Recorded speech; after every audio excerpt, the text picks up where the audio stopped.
was upstairs in his bedroom, and I went upstairs to talk to him. He wasn't breathing when I got there. Was he lying on the bed? Yeah. Another.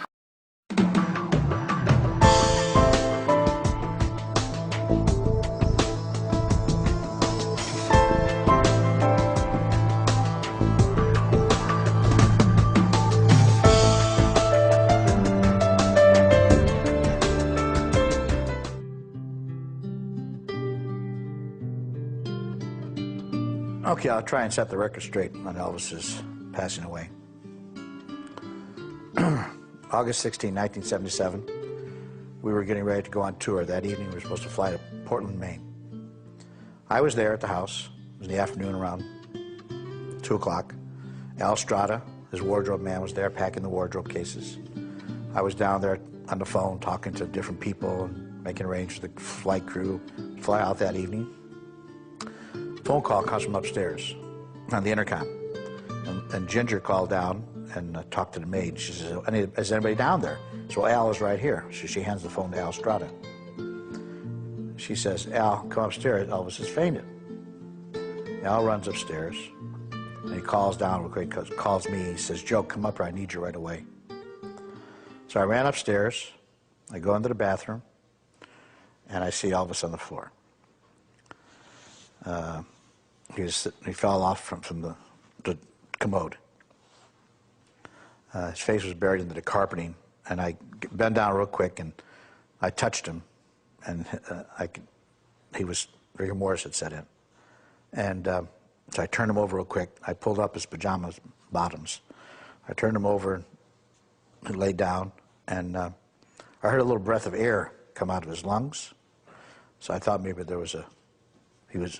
was going to be okay, but I just didn't feel comfortable about it. Grabbed the phone real quick. There's a phone on the wall right next to the commode, and I called 911, and I said, "We need an ambulance at Graceland. You should get somebody real quick." And then Al picked up the phone and tried to get Dr. Nick while I was trying to. Now, there's a story that says I gave Elvis mouth-to-mouth resuscitation. I did not give Elvis mouth-to-mouth resuscitation. No, you couldn't. His mouth was closed shut, and there was no way I could open his mouth. But I did try to massage on his heart. At that point, things were starting to happen. Vernon was in the office.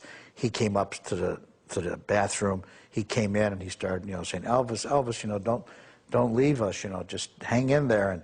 And then Ginger was there, and Lisa Marie was at Graceland at the time.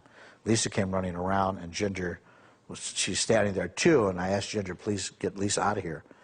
And we're waiting for the ambulance to show up. And meanwhile, Al got a hold of Dr. Nick. He was on his way to Graceland. The ambulance shows up. It seemed like it took forever for the ambulance to get there. The guys came up, and they started lifting Elvis up and got him on the stretcher. We went out the front door rather, took Elvis in the stretcher. Got him in the back of the ambulance. Just as we got out there, Dr. Nick pulled up. He jumped out of his car, jumped in the back of the ambulance, and it was Charlie Hodge, Dr. Nick, and myself went to the hospital with Elvis. We got to Baptist Memorial Hospital. The ride to the hospital seemed like it took forever too, and Dr. Nick was trying to talk to Elvis, hang in there, and they had whatever that bottle is with the oxygen over his mouth, hoping that could revive him. Got to the hospital. The emergency room people were waiting for us when we got there.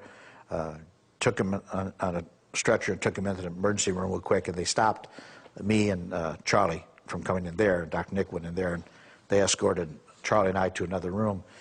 Meanwhile, all hell was breaking loose in different parts, and the rumors were getting around. And Elvis's cousin Billy Smith came to the hospital, met me there.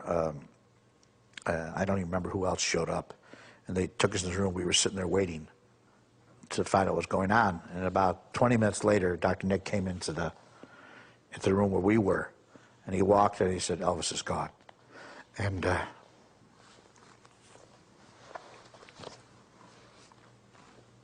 it was hard. And the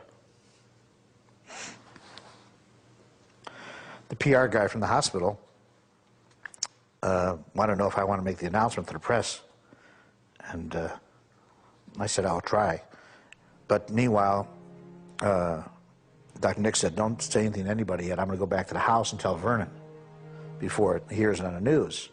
So the police department was there, and they took Dr. Nick out to the hospital, out to the house. And meanwhile, I got on the phone and called Priscilla to tell her that Elvis is gone. And she wasn't home at the time. I got a hold of her sister, Michelle. And Michelle said, what's wrong? And I said, I got to talk to Priscilla. And just so happened, Priscilla came in the house at the time, and I told her what happened. And she went hysterical. And she said, how's Lisa? How's Lisa? I said, Lisa's fine. You know, don't worry about that. And so I'll make arrangements to have the plane come out and get you. And then I called Colonel Parker in Portland, Maine, and got him on the phone and told him what happened. And he sort of didn't know what to say. He was in shock at the time. He said, okay, do what you have to do. I'll be there this evening. And at that point, press was all starting to show up. The rumors were getting around. Newspapers were showing up, and radio stations were announcing Elvis is in the hospital. And I just couldn't go out and talk to the press, so I had the PR guy from the hospital talk to him. He made the announcement to them that Elvis had passed away of a heart attack. Charlie and Billy and I all hugged each other, and had the police department, one of the police department men took us back to the house, Graceland. Just went into a mode to help. I went and saw Vernon, talked to him, and I told him, anything you need, we're here to help you. We all got together and figured out how to make arrangements for this, for Elvis's funeral. And we just did it. It was a lot of work. Phone calls were coming in from around the world. Ann Margaret called. She was playing Vegas at the time, and she wanted to come, and I said, well, you know, it's going to be a mess here. And she says, I'm going to come anyhow. So her and Roger Smith came, and George Hamilton showed up, and a lot of other people. We just said, just don't come, it's going to be too hectic. And we started making the arrangements.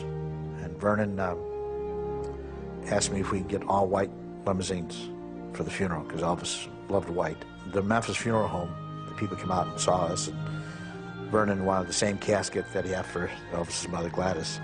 Same casket for Elvis. I have to give those people credit. They really did a good job, because it was made of solid copper, and it weighed a ton. They had to fly it in from another state. They got all these limousines from different states around. We all just worked together and did it. It took me about 3 months after Elvis was gone to realize he was gone. You know, we did what we had to do for his sake. The procession of the people coming in through the house was just unbelievable. These people were crying, they were fainting.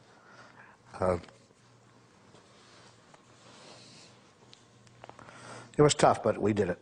And I think Elvis was pretty proud of the way it was handled, you know. And it was a day I'll never forget.